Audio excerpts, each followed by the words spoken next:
Good evening and welcome to Chicago Tonight. I'm Paris Schutz. And I'm Amanda Vinicky. Brandis Friedman has the evening off. On the show tonight, we will not allow them to isolate Taiwan. A furious response from China to Speaker Pelosi's Taiwan visit. We talk with an Illinois congressman who was on that trip. And the bill, as amended, is passed. The Senate passes a historic climate bill, what it means for the environment and your wallet. The FBI remains committed to pursue allegations of public corruption. The head of Chicago's FBI office is retiring after 30 years. One-on-one with him to discuss top threats, his legacy, and much more. With some Indiana companies at odds over the state's new abortion law, is Illinois poised to capitalize? That and more from Cranes. Hear about the candidates vying to replace Alderwoman Michelle Smith in City Council. There's a lot more work that needs to be done. A look at Illinois' growing cannabis industry as more dispensary licenses are issued. Human health is directly impacted by the way we treat the environment, and the way we treat the environment is impacted by human health. And an initiative on the South Side takes a holistic approach to community health. But first, some of today's top stories. Former President Donald Trump says the FBI has raided his Mar-a-Lago resort in Palm Beach, Florida, according to a statement he provided to CNN. Trump says the raid was unannounced and says his home is, quote, currently under siege, raided, and occupied by a large group of FBI agents. The statement goes on to say they even broke into my safe. Federal authorities are once again eyeing Springfield. The Chicago Tribune reporting the FBI contacted Illinois State Senator L.G. Sims as part of a federal criminal investigation. It's reportedly part of a probe looking into whether law enforcement tech company Axon Enterprise improperly tried to influence Sims in his official duties while working on criminal justice legislation. The law, in part, requires every police officer in the state to wear a body camera by 2025. Axon makes body cameras and hired the law firm where Sims is employed as an attorney to lobby on the company's behalf. Sims' attorney told the Tribune the senator has done nothing wrong. Olivia Newton-John, the Grammy-winning singer and star of Grease, has died. Her husband announced her death, writing that she has been a symbol of triumphs and hope for 30 years, sharing her journey with breast cancer. Newton-John had several top 10 singles in the U.S. and won 4 Grammys, and she starred alongside John Travolta in Grease, one of the highest-grossing movie musicals. Newton-John was 73. Up next, a local congressman defends his visit to Taiwan with House Speaker Nancy Pelosi. Stay with us. Chicago Tonight is made possible in part by Alexandra and John Nichols, the Jim and Kay Mabey family, the Polk Brothers Foundation, and the support of these donors.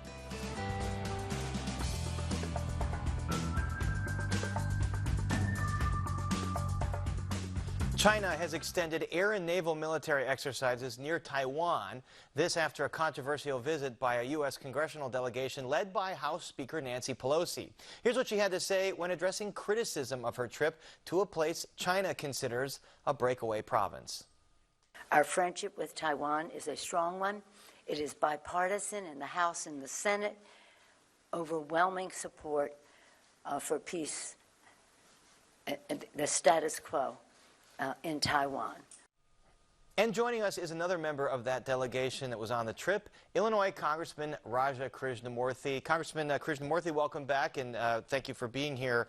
There are reports now that China's expanded these alleged missile drops into the waters around the Taiwan Strait. Are you worried that the visit there might have provoked a broader conflict?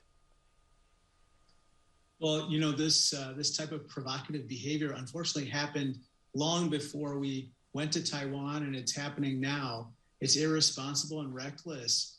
But if the cost of avoiding that type of provocative behavior is ceding control of Taiwan or ceding control of our travel schedule to the Chinese Communist Party, that's not a price we're going to pay.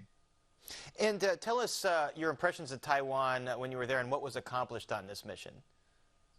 Well, I think there are 2 reasons we went. One is especially in light of Ukraine, we want to make sure that what happened in Ukraine doesn't happen with Taiwan. And so that means we have to stand shoulder to shoulder with our friends and partners and allies in the region against any aggression by the People's Republic of China. And then the second reason we went was to expand our economic ties with Taiwan and other countries, especially in light of the passage of the CHIPS Act, which encourages more manufacturing of semiconductor chips in the United States. Taiwan was especially excited about this particular piece of legislation. And in fact, they've pledged to invest $20 billion in manufacturing facilities in America for those high-end semiconductor chips. One of the criticisms we heard from some China experts that we had on the show was, why now, given the fact that there is some internal politics at play in China? They have the upcoming Chinese National Congress. So was the timing a problem? I think the timing would always be a problem for the Chinese Communist Party. I think they would basically say we should never go to Taiwan. And in fact, they were trying to set a precedent, not only for us, but for any member of Congress, and for that matter, increasingly, they'll do that to unofficial visits, members of the business community, and so forth.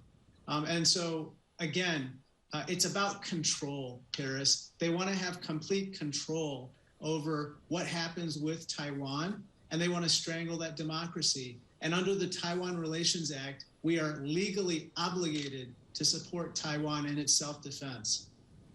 And I'm sure, being a congressman from Illinois, and you're talking about those investments in the U.S., you're trying to get some of those investments here in Illinois. You mentioned our policy. We have, the U.S. has this one China policy, but then these unofficial diplomatic relations with Taiwan. Can you just explain that policy a little more for us? Sure. Under the One China policy and the Taiwan Relations Act, basically we are obligated to do two things. One is support the defense of Taiwan. Two, support our own forces in their capacity to resist the use of force by any party in that region. And, I guess there's a third, which is we also recognize the PRC as being the official, country of China. But all that being said, all the differences that remain are to be negotiated peacefully, Paris, not through military movements, not through provocation, which is exactly what the PRC is engaged in right now. Do you think the U.S. should recognize Taiwan as its own sovereign nation, or just kind of continue with this one China policy and then having diplomatic relations with Taiwan? I think we should maintain the status quo. We want to restore calm and stability to the Taiwan Strait. And that means that, we want Taiwan to be able to flourish in its democracy. By the way, I've learned a lot about Taiwan during that trip and since, which is it is considered one of the freest countries on earth, not only in terms of having a booming and flourishing economy, but also in terms of its respect for human rights and minorities within Taiwan. And we want that to continue. And so even at the same time that we maintain official ties to the PRC, and we should find ways to work with them, we should also maintain ties with the Taiwan government, and hopefully they can resolve their differences at the bargaining table. Certainly China not known to have very strong records on some of those things you mentioned. I want to shift gears and move to the massive climate and inflation bill that just passed the Senate this weekend. It's about a $750 billion bill that, among other things, calls for a 15% minimum income tax on corporations and offers $430 billion in incentives toward clean energy. It also caps the price of insulin. Are you a yes vote when this comes over to the House? Yes, I'm a yes vote. It also lowers the deficit and debt by $300 billion over 10 years. So it does a number of things. It lowers carbon emissions. It lowers prescription drug prices. It lowers premiums for insurance policies on the Obamacare exchanges. It lowers deficits and it lowers inflation over time. This is all really good stuff, Paris. How does that inflation provision, how does it address inflation? Well, the idea is that economists say that one of the ways that you can lower inflation is by reducing government debt and government spending over time. And so by doing this, you basically help to reduce demand a little bit, and you help to lower inflation. And is this the kind of bill that's going to get near unanimous support among Democrats? Because given margins, you can't afford to lose too many Democrats on this, or could it be caught up with inter-party battles?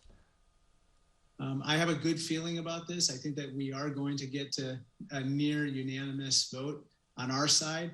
Who knows? We may even get one or two votes on the other side. I don't know. But there's so much good stuff in here in this Inflation Reduction Act that it'll be interesting to see if every single member of the Republican caucus votes no, in which case that would also signal where they stand, for instance, on capping the price of insulin for seniors or trying to lower prescription drug prices and so forth.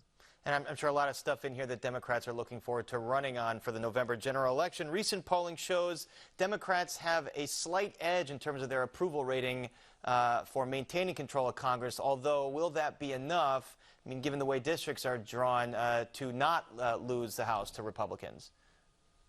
I don't know, Paris. I think that ultimately the most important poll will be Election Day.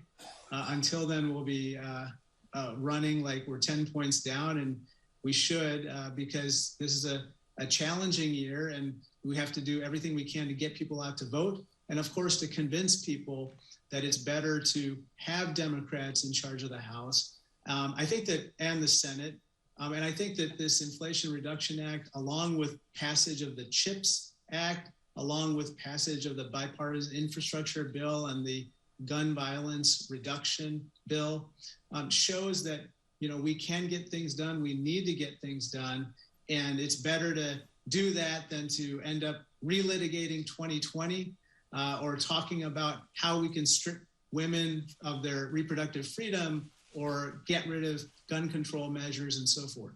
There certainly has been a flurry of legislative action of late in Washington. Congressman Raja Krishnamoorthi, thank you so much for joining us. Thank you, Paris. And now we go to Amanda for more on that Inflation Reduction Act. Amanda. Yeah, Paris, talk about a flurry of activity. Never before has the U.S. invested this much in reversing climate change. Over the weekend, the Senate passed the Inflation Reduction Act, which, among other things, puts $370 billion toward climate change initiatives. Millions of Americans will be eligible to receive incentives and tax breaks on electric vehicles, solar panels, and new windows. The bill aims to reduce greenhouse gas emissions by 40% by 2030, but critics say it's going to hurt rather than help your wallet. Joining us to discuss this are Brian Gill, Federal Policy Director for the Illinois Environmental Council, Seth Whitehead, the Executive Director at the Illinois Petroleum Resources Board, and Ann McKibben, Principal Director of Policy at Elevate. That's a Chicago-based nonprofit that aims to bring clean energy access to low-income communities. Thanks to each of you for joining us. Brian, I want to start with you. This is, as described, the biggest investment in renewable energy. Just how major is this legislation, and will it allow the United States to meet President Biden's climate change goals? It's hard to overstate how important this is. This is the single largest investment that the U.S. has ever made to combat climate change. It's going to lower Americans' energy bills. It's going to create good-paying jobs. And on top of the energy and climate pieces, it's also going to lower prescription drug costs, fight inflation, and help corporations pay their fair share. Alone, this bill does not, get us where we need to be on fighting climate change, but it is an incredibly huge step in the right direction when we compare it with other state actions and administration actions. And hopefully we'll be able to get to state actions coming up, because Illinois, of course, has taken action there. But Seth, now to you, turning to more reliance on renewable sources, so wind, solar. Does that mean a reduction in folks looking to natural gas and oil? What does this mean for your industry? Well, I think that we'll still always need natural gas, especially for what renewables provide, which is electricity. So In fact, the intermittent nature of renewables make it necessary to have natural gas backup, which is why, a lot of times people say that renewable energy is cheaper than coal or natural gas, but that's not necessarily true. It may be at the source, but as far as the cost to consumers, because they have to have the backup, which as either natural gas or batteries, the cost that consumers pay is more, which is why you see electricity costs in places like California so high, in places like Germany, where they are more than double. Before the energy crisis, were more than double what the electricity rates are in the United States. So somewhat to that end, we heard Republican leader Mitch McConnell speak about that, because this is a measure that passed the Senate on party lines, with the Vice President Kamala Harris breaking that tie vote. And so let's hear what McConnell had to say. Americans with higher electric bills, higher utility bills, higher gas prices, and more dependence on foreign countries that don't like us. So, and to you, the Republican leader there saying this is going to hike costs, what do you believe this means for Americans' wallets? Well, we're really excited about it because there's just a lot of opportunity here to drive investment and reduce energy costs, especially in communities that have experienced historical disinvestment. That there are some really great rebates in the bill for energy efficiency and for renewables. There's also some nice tax credits for folks who invest in energy efficiency in their homes. But, Ann, you need money up front to be able to overhaul your heating and cooling systems, or to purchase a new car, even if you get $7,500 from the federal government to help offset the cost of a new electric vehicle. How can low-income folks take advantage of that? Well, it's a very good point. You absolutely do. Some of the rebates in the bill, they're set up so it's a higher level of rebate for folks who don't have a lot of income, and that'll help them overcome that first cost barrier to access to clean energy. There's also significant investment in affordable housing. So for renters, for example, who are in affordable apartment buildings, those building owners will be able to invest in their building, which will then reduce the bills that everybody in the building pays. Now, let's get back to what Senator McConnell had to say there about energy security and reliance on foreign countries. So, Brian, the bill's backers say that this is going to make America more energy independent. Again, we heard from McConnell there.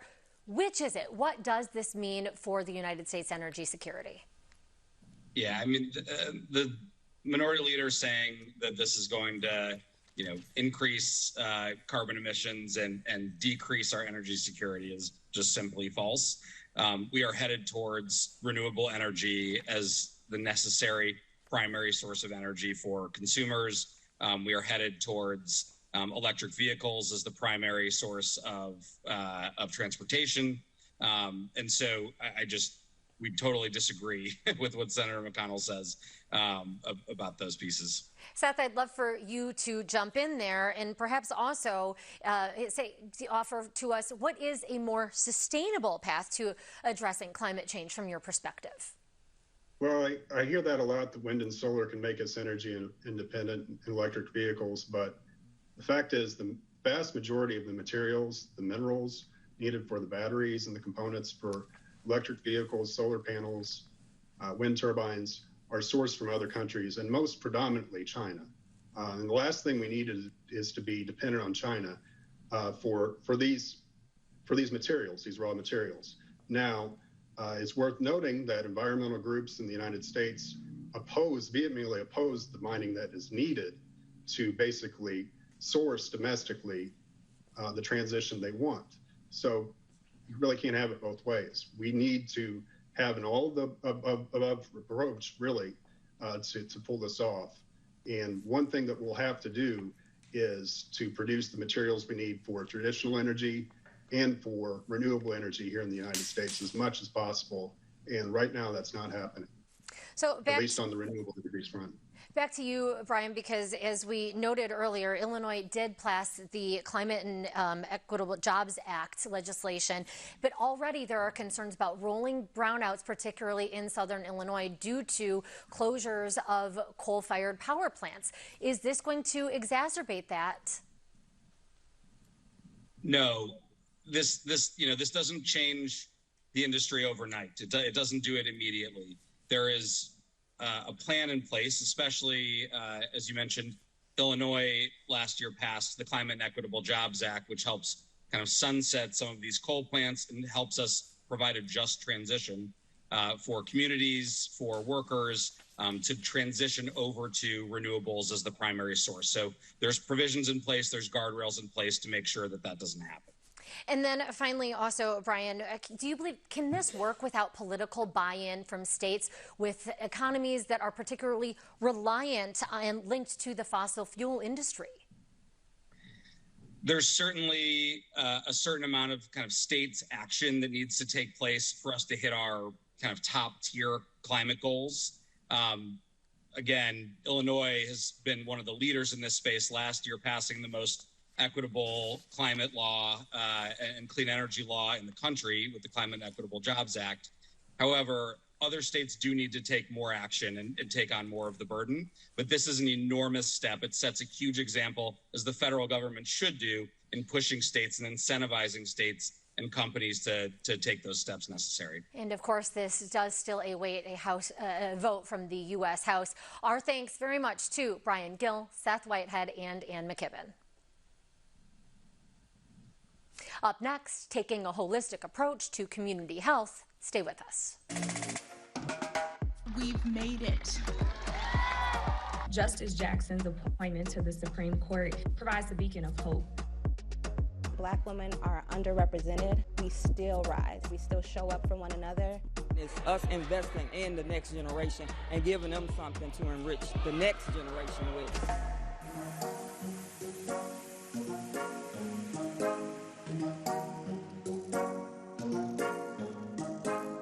A career development initiative has taken root on Chicago's South Side for young people who want to improve the health of their community. Now in its fourth year, the Amani Green Health Advocates program offers professional training to interns interested in pursuing careers in community health or conservation health. The program is a collaboration between several organizations, and it operates on the principle that keeping the environment healthy goes hand in hand with keeping oneself healthy. Producer Erica Gunderson has the story. My favorite trees are catalpas because the leaves are so big and they're heart-shaped. I really like this tree called Ohio Buckeye. I also like this tree, it's called a pawpaw tree. My favorite tree is a ginkgo tree, even the smelly ones. I think they're so pretty. They look like fans in the wind. On a leafy street in the Pullman neighborhood, Asia Gilbert coaches a team of interns doing checkups on parkway trees. We're the public relations team for Chicago street trees, essentially.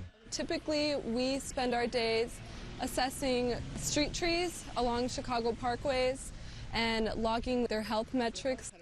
The team is part of the Amani Green Health Advocates program, a career development initiative that comprises 2 cohorts of interns, each with a different focus. The conservation health cohort trains its interns in managing tree health and offers tree care free of charge in the Southside communities where it operates. A lot of people on the South Side, they don't like their trees because they think, oh, it's gonna, ruin their pipes, or they think that it drops a lot of leaves. And there was this one lady, and she was saying how raccoons climb up the tree and they get into her attic, which is true. But there's also a lot more benefits that I think aren't noticed or known about. So I think that we also really help by educating people. The South Side is a heat island, which just means that there's no trees to cool it off. So it's significantly hotter in the summer than the rest of Chicago, like the North Side, where there's a lot of beautiful trees. It also sequesters carbon in the atmosphere, which lowers air pollution. It also helps with stormwater runoff. And they also provide a lot of mental health benefits, which I think people often forget about. Once you actually get down to the nitty-gritty details of it, a lot of people change their mind and they're like, oh, I didn't even realize that my electricity bill is actually lower because I've got this gorgeous oak tree in front of my house.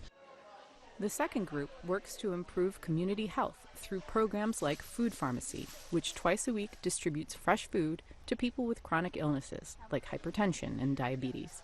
Patients are able to sign up through their doctor if they're experiencing food insecurity. We see a lot of patients who are either have to make a choice between their medication or eating. So we're here to kind of break that barrier. Like their counterparts in conservation health, the community health interns believe the personal connections they make with people will affect lasting change. I think you can reach more people with public health rather than just saying different big medical terminology. The food pharmacy helps people better understand those terms and how to prevent those things that can hurt them later on in life. So I think it's more of a conversation rather than just giving you a packet of information.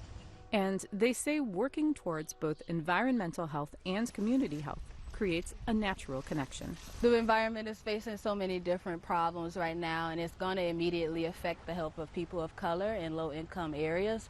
So I think joining them together really helps us better understand that environmental health is always tied with human health. For Chicago Tonight, this is Erica Gunderson. And you'll find more on Imani Green Health Advocates on our website. And still to come on Chicago Tonight, Boeing is set to resume delivery of its 787 Dreamliner jets. That and more business news from Cranes. Mayor Lightfoot looks to make a third appointment to the City Council. Who are the candidates vying to replace Alderwoman Michelle Smith? The head of Chicago's FBI office is retiring after 30 years. We're one-on-one to discuss top threats, his legacy, and much more. And a look at the state of Illinois' growing cannabis industry as more dispensary licenses are issued and calls to improve it. But first, some more of today's top stories. The Illinois and Chicago Fraternal Orders of Police endorsed Republican candidate Darren Bailey for Illinois governor. But Chicago FOP President John Catanzara says Bailey wasn't his first choice. This Lodge 7 specifically, endorsed Irvin for the primary because the state did not endorse in the primary. We did that for one simple reason. We thought Richard Irvin had the best chance to beat Pritzker. Darren Bailey proved us all wrong. Catanzara went on to say Bailey backs law enforcement, quote, unlike any of the politicians in this state. Catanzara also says he no longer plans to run for mayor and will instead focus his efforts on getting reelected as FOP president. A downstate solar farm will power more than 425 Chicago-owned buildings and facilities by 2025. Mayor Lori Lightfoot and Governor J.B. Pritzker announced the deal today. Which includes supplying Chicago with about 300 megawatts of new Illinois solar power, enough to power, for example, our largest consumers of electricity, institutions like O'Hare, Midway, and our water pumping stations. It allows us to achieve our citywide goal of transitioning all city operations to 100% renewable by 2025. And officials say construction on the generator, known as Double Black Diamond Solar, is set to start before the end of the year. Workers with 5 Intelligentsia coffee locations vote to unionize, joining the wave of labor organizing coffee shops. 90% of workers with the Chicago-based coffee chain voted in favor of union representation with the local 1220 of the International Brotherhood of Electrical Workers. The move comes after the 6th Chicago area Starbucks voted to unionize last week. And now back to Amanda for some of today's top business headlines. Amanda. Thanks, Paris. Illinois is poised to gain some of Indiana's losses due to the Hoosier State's new abortion law. Boeing prepares to resume delivery of its 787 Dreamliner jets, and Groupon makes some major cuts to its workforce. Here to go behind the headlines is Crane's Chicago business editor, Ann Dwyer. Thanks, Ann. Now, pharmaceutical giant Eli Lilly says it's concerned that Indiana's new abortion law will, quote, hinder Lilly's and Indiana's ability to attract top talent. Crane's reporting that Governor Pritzker is well aware of that sentiment. Now, what does Eli Lilly's news and this new abortion law mean for Illinois? Well, it means it's possibly an opportunity for Illinois to give as good as it gets. You know, for years we've been taking all kinds of guff from Indiana about stealing companies and stealing residents. And now Pritzker and the Lightfoot administration both are really gearing up to try to make a run, not just for Eli Lilly, but for other pharmaceutical companies that are headquartered in Indianapolis. As you know, Indiana is really a target-rich environment in the pharma space. There's a lot of companies there that are in Eli Lilly's orbit. And I think that the effort isn't so much concentrated on winning over headquarters because, let's face it, Eli Lilly has been in Indianapolis for a very long time. But as the company said, they're talking about their future growth perhaps not being in Indiana. And that's an opportunity for Chicago to snag some life sciences talent, to get the company to perhaps invest in putting offices and labs here in the Windy City. Particularly if they want to be close to their headquarters and stick around in the Midwest. I've seen those billboards when I travel to Indiana, Indiana trying to steal those Illinois jobs and residents. Now, moving on, after almost 2 years of handovers were halted due to manufacturing flaws, Boeing gets the green light to deliver the 787S. Now, what is the latest? Fly us there, Ann. The latest is that this is a long time coming. The Dreamliner is a product that Boeing had put a lot of its chips on as sort of the long-haul airliner of the future. This was a plane model that was meant to be built with ultra-lightweight parts and components and meant to be put together in a modern way that involved bolting together large chunks of the plane as opposed to building the smaller components on site. That all ran into a major wall when the FAA started to find manufacturing flaws in this model and said, you can't deliver these things. Boeing stock took a huge hit and has really not climbed out of it. And so the news today that they've finally cleared the bar with the FAA and they've gotten the green light to distribute these things again, it's no surprise it brought the stock up about 4% just in a matter of a few minutes. Even, of course, as Boeing looks to take off from Chicago. Now, Groupon, I'm sorry, couldn't help it there. Groupon laying off, however, hundreds of workers. Do we know how many, and why is this once magic company doing so? It's about 500 workers, or about 15% of the workforce, and the company says they're going to lean in more on automation, and they have to. Their cost structure, as far as we can tell, is very much out of whack. Not as out of whack as it was in the early days when, you may remember, Groupon even employed hundreds of writers who toiled inside Groupon headquarters writing product descriptions for each offer that the company made. Those days are long gone. But even so, with this pared down workforce, I think the company is really looking for answers to a tough question. How do they compete in a very, very tight marketplace? And automation is going to be the key to that. They're also making some cuts in some of their international divisions. So we'll be keeping a close eye on what happens there. I'm sorry to those workers, but thank you for sharing that information with us, Ann Dwyer. Thank you, Amanda. Mayor Lori Lightfoot will have a crowded field to choose from as she weighs a replacement for City Council member Michelle Smith. The Lincoln Park alderwoman is set to step down from City Council on Friday. Let's listen to what she told Paris Schutz last month about why she was leaving before her term ends in 2023. I'm the youngest member of my family at 67. I have aging relatives and friends for whom I have responsibilities. And under those circumstances, I really just couldn't personally wait 7 months. And I had to say that it was time to leave really a job I love very much. Sometimes the focus is family. Now, WTTW news reporter Heather Sharon joins us with more. Thanks so much, Heather. Now, how many people have applied to replace Alderwoman Smith, and any big names in that group? 17 people met the deadline to apply to replace Alderwoman Smith, and probably the biggest name in the bunch is Timmy Knudsen, a lawyer who serves as Lori Lightfoot's handpicked chair of the city's Zoning Board of Appeals. He has also already created a campaign committee with state officials to allow him to raise money for the 2023 race, so there's no doubt he is a serious contender. And perhaps has maybe an in with the Lightfoot administration. We'll see. So more on that. This is going to be her third appointment to City Council. What do her previous two decisions tell us about who she might pick to represent Lincoln Park? Well, in the 11th ward, which includes Bridgeport, and the 24th ward, that includes North Lawndale, she picked women of color with deep ties to the ward's political organization. In the 43rd ward, she's no doubt looking for an ally who can help her win re-election as mayor, because Lincoln Park is one of the most vote-rich areas of the city. And also, by the way, this ward includes parts of Old Town, the Gold Coast. Heather, what is next? What is the mayor's deadline here? Well, the city council has to confirm a replacement for Alderwoman Smith by October 12th under state law. Now the decision is in the hands of a 3-member advisory committee picked by the mayor to advise her on this selection. So it'll probably be a little while until we figure out who the mayor wants.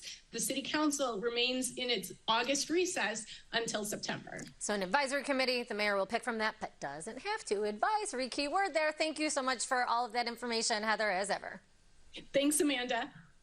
And you can read more about the candidates hoping to fill the city council seat on our website, WTTW.com/news. And now, Paris, back to you. Amanda, there's never a shortage of activity in the local FBI office, including massive investigations into things like gun trafficking and political corruption. The most recent big case being the massive federal indictments of former House Speaker Michael Madigan and ComEd associates. Now the head of Chicago's FBI office is retiring after 30 years of service. Special Agent in Charge Emerson Bowie Jr. is the first African-American agent in charge and has been running the Midwest's largest field office since 2019. And here to discuss his legacy and much more is retiring Special Agent in Charge Emerson Bowie Jr. Special Agent Bowie, welcome back to Chicago tonight. Congratulations to you on your career. You took over here in your hometown in 2019. High-profile corruption cases, gun cases, and then COVID, civil unrest in 2020. What have been the biggest challenges running that office amid all of this? Well, thank you, Paris, for inviting me back. It's a pleasure to be here. I think the challenges were the same challenges that most people experienced. Nobody anticipated the world being shut down by a pandemic. The pandemic itself presented challenges because people were concerned for their own personal safety and health, as well as their families' personal safety and health. And then it put everybody in a mask, which allowed people who were interested in committing crimes kind of a little more cover because, you know, it was harder to identify individuals. So that was difficult, not to mention because of social distancing and other concerns. A lot of innovative platforms had to be created to communicate and share information and things like that so the work could continue to be done. Yeah, that mask must be tricky. And I'm just wondering, did you have Zoom meetings with sources or people you were investigating if you couldn't meet face-to-face? Well, I mean, there were a lot of innovative techniques that took place. You know, nothing replaces face-to-face. You know, mainly what we had to do was create alternatives for communicating and sharing information with other law enforcement partners and intelligence partners to make sure that people were coordinated in their efforts in pursuing the various threats that were out there. And of course, there were lots of threats as violence was on the rise over the last few years. And then you've got the big bombshell investigation into alleged corruption with ComEd and Mike Madigan. I know the FBI doesn't like to talk about specifics in cases, but what went into investigating a case like that? Well, investigating public corruption cases, particularly high-profile corruption cases, a number of things transpire. It's very resource-intensive and things like that. So, again, here in the Chicago office, working with other federal, state, and local partners, we take pride in the efforts that we put forward to make sure that the citizens have the accountability they desire to make sure public officials and law enforcement officials are doing things the right way. And it's not just the Madigan case in ComEd, lots of other public corruption cases in the last several years. Do you think that these cases will make a dent in future corruption and perhaps public officials thinking twice before they put their hand in the cookie jar? Well, there is always, whenever you have a corruption case come to the forefront, the hope is that it will be a deterrent for others not to pursue that same type of conduct. The most important thing is that the citizens, if they are aware of anything that is going on that is inappropriate or that they believe to be inappropriate, that they report it right away.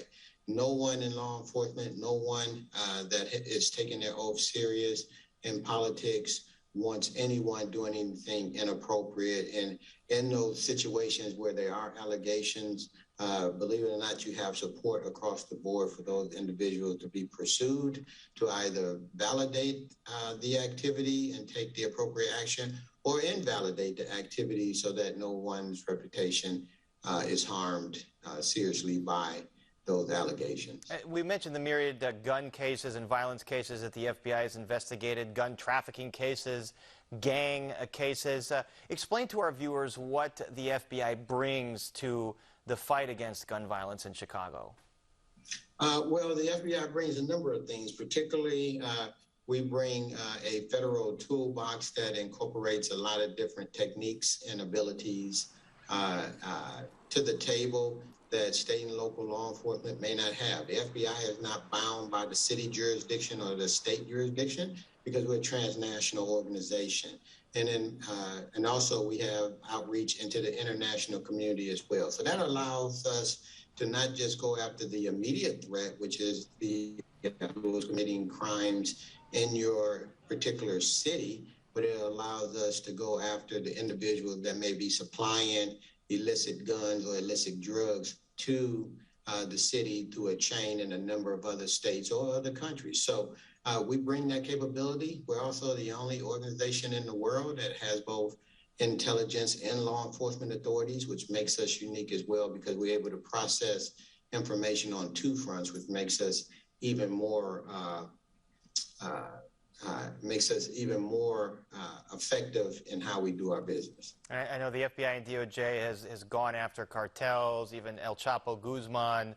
So you mentioned the roots of some of those things that cause gang violence. But this is your exit interview here. What do you believe, as you're going out, what do you believe the city needs more of to more effectively tackle this problem? Cooperation. You know, it's a multifaceted problem. It has been ever since I was a young kid growing up in Chicago. There always needs to be alternatives, right? You can't arrest your way out of every situation. There has to be alternatives available for these young people to have opportunity and to grow as good citizens. You need to be able to pursue valuable employment or valid employment that's going to allow you to support yourself and your family. You also need opportunities to higher education. That always helps as well. And then in doing all that and pursuing those other alternatives, what it allows you to do is to see someplace other than Chicago and other than your own neighborhood and meet people who may or may not look like you, that you can build networks and relationships with, to also identify mentors, coaches, and other individuals that will support you in your endeavors to do better. So it's a multifaceted program that needs to be implemented to give people alternatives. By the same token, law enforcement has a responsibility at every level. Prosecutors have responsibilities, the judiciary and the citizens have responsibilities to give people an honest day in court, a fair day in court. And if everything is working as it should, I think you'll continue to see a reduction. And you certainly, your career in law enforcement has brought you all over the country. You came back in 2019 to your hometown of Chicago to lead this office. What do you want your legacy on this office to be as you leave now? You know, so I never got into this job to necessarily have a legacy. And I guess my legacy will be what others who I have come in contact with, built relationships with, and touched will determine it to be. But I would like to hope that if people were to discuss me in a positive way, that they would recognize first and foremost that I wanted to ensure that everyone had access to the FBI because it's the citizens' FBI. Everyone had access to me since I am the face of the Chicago division, and that in particularly underserved communities, that we we're here to also assist you equally as other members of the community. So that's what I would like the legacy to be, one of cooperation, assistance, access, and fairness in executing our mission as determined by the threats that are presented to us. That's what I would like to see.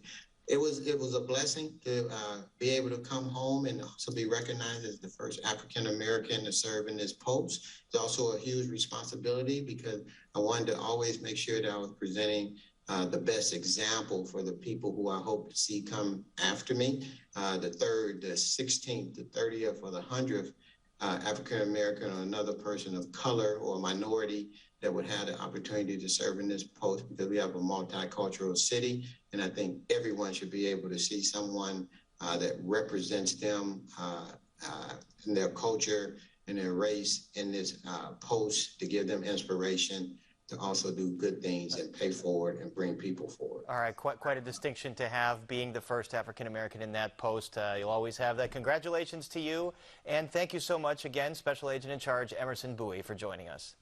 Thank you for having me. Take care. All right, and up next, addressing concerns over equity in the state's growing cannabis industry. That's a conversation that first aired on Chicago Tonight Black Voices with Brandis Friedman. But first, we take a look at the weather.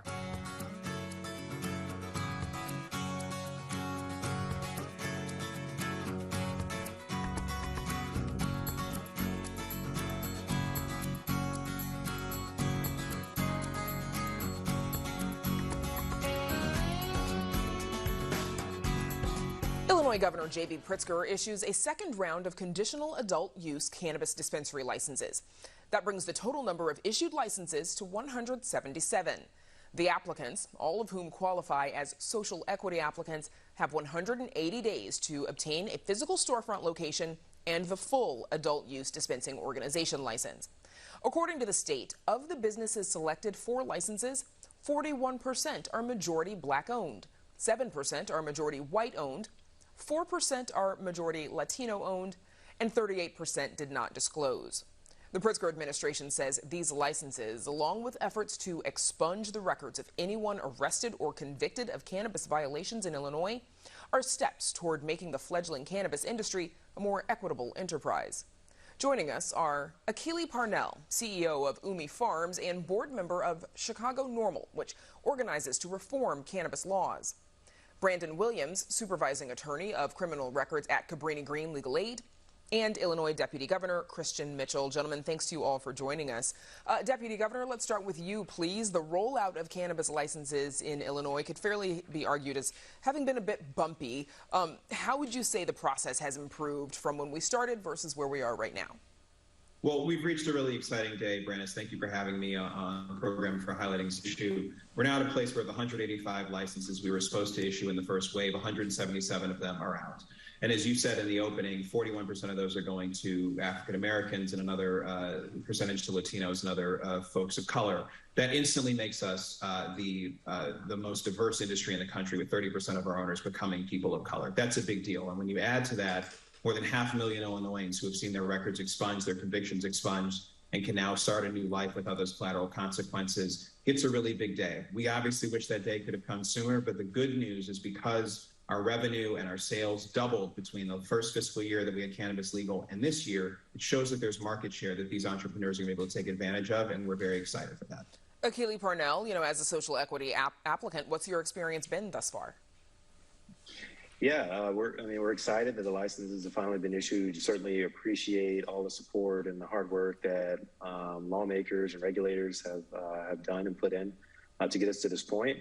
But certainly want them to know that the work is far from over. We're currently the most diverse market, but in order for it to stay that way and for us to stay in business and become viable and successful, there's a lot more work that needs to be done, and we need to continue to remove barriers to our viability, both on the cultivation side and the retail side. We're on both sides, and there's still some pretty significant barriers to viability for us as craft growers. We have to start out at 5,000 flowering, while the existing medical operators get to go up to 210,000. And we're in a tough position financing our business and making it make sense. And that feeds over into the retail side, because now we have 177 new social equity businesses that need product, and they need a diversity of product, and we need to get that in their hands. They don't just want to buy all their product from the sort of large MSOs. They want black and brown products in their stores too. And so we need to remove barriers for us to be successful, and we also need state funding more quickly. Okay, and I want to come back, Akili, to some of those barriers, but I want to bring Brandon Williams in here. Can you give us a picture of how expungement is going for some of the clients that you work with so far? Sure, thank you for having me today. So there have been hundreds of thousands of cannabis convictions and arrests expunged already, but there's still a long way to go. I believe at the time, we believe there are over 700,000 of the cannabis arrest convictions within the state of Illinois, and we are still working to lower that number each and every day through the court system and through the automatic process. So, Deputy Governor, Illinois is, something of an island of legal cannabis access in the Midwest. With that in mind, how much upside do you think remains in the industry? I think quite a bit. I mean, again, we had, I believe we did $1 billion in sales the first fiscal year that we did cannabis, and then $1.5 billion last year. Tax revenue went up to $445 million or so. So that shows that there's still room. And frankly, what we've heard from folks is there is additional demand. And so now we've got 177 new dispensaries coming online, 185 when it's done. And look, I think some of the things that Akili said we're acutely aware of. There was a bill last year to expand the canopy space of craft growers. The administration was supportive of that bill. The legislature ran out of time. We think that that's viable and makes a lot of sense, will make a big difference, because we want to make sure that from soup to nuts in this industry, we are diversifying. And we think that because of the market share that's still out there, because of the appetite for growth and the upside that the business is seeing and the upside that Wall Street is seeing in this, that we really have a chance to continue to diversify this industry while it continues to grow. To that end, Akili Parnell, what are some of the, what would you like to see the state do to address some of the barriers that you just mentioned with regards to financing, of course, and how that impacts retail? What would you like to see the state do? Yeah, so I know the state has a lot of stuff to work on, a lot of things on their hands, but we as entrepreneurs certainly need those state loan funds a little faster. We applied on the craft side for funding last year, and almost through the process. Still haven't gotten those funds yet. And on the retail side, in order for us to, stay Black-owned and not need to raise capital from other sources that would, diminish that, we'll need that funding a lot faster. So it sounds like staying Black-owned is a bit of a challenge without bringing in outside support. Brandon Williams, give us, if you would, a sense of what the expungement process is like for the people that this applies to, and what kind of grade would you give the Pritzker administration on cannabis so far? So the expungement process is a difficult process, just navigating the court processing and where to file. However, through the funding from some of the cannabis revenue, the state was able to create an organization called newleafillinois.org. And through that process, people can get free assistance from an attorney to assist them with getting their criminal records expunged and sealed in the state of Illinois. In regards to the cannabis laws held by Governor Pritzker, I think he's done a pretty good job. There's still a lot of work to be done. But because of some of the legislative loopholes, a lot of things have been delayed in regards to licensing, and in regards to expungement, we still need to get the word out to more people so they know that these services are available to them for free. That was going to be my next question. Do you feel like there is enough awareness for people who are eligible to have their records expunged? Do they know that this is something that they can access? I mean, we've been trying hard for the last 2.5 years to get the word out as much as possible, but we still haven't seen the numbers that we anticipated in regards to people signing up to get this free assistance. So we've been on bus billboards, we've done ads through several TV networks, but we still have a lot more. I think the word still needs to get out more into the actual communities where the war on drugs impacted most people, which obviously is in the Black and brown neighborhoods. So while a lot of effort has been put into it, there's still a lot of things that should be done moving forward. Akili Parnell, what would you say is next for the industry? Yeah, so a few things next for the industry. One, the regulatory process and the process of getting new approvals needs to be streamlined. We're working with several different agencies right now, IDPR, Department of Ag, sometimes Department of Health, Department of Revenue. We would prefer to have like one commission, one plant, one agency. We strongly support that. And then for the leadership for the cannabis regulatory agency, we would love to see the next person as someone that understands social equity, is going to be connected to the communities most harmed by the war on drugs and help us push this industry forward. And, us as Black business owners, we need a seat at the table with legislators. We need them to act now.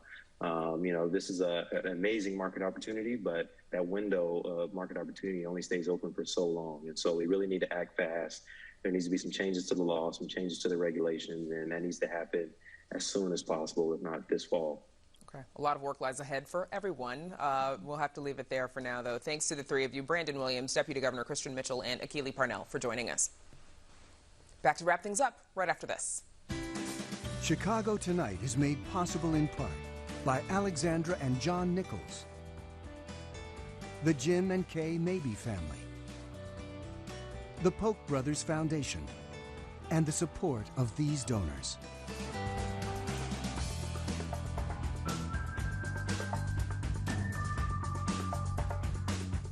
And that's our show for this Monday night. Don't forget to stay connected with us by signing up for our daily briefing. And you can get Chicago Tonight streamed on Facebook, YouTube, and our website, WTTW.com/news. You can also get the show via podcast and the PBS video app. And please join us tomorrow night live at 7. China fires missiles into the waters off Taiwan, effectively blockading the island. We talk with Taiwan's de facto consul in Chicago. And a look at the struggles the airline industry faces in a post-pandemic world. And now for all of us here at Chicago Tonight, I'm Paris Schatz. And I'm Amanda Vinicky. Thank you for watching. Stay healthy and safe. Good night.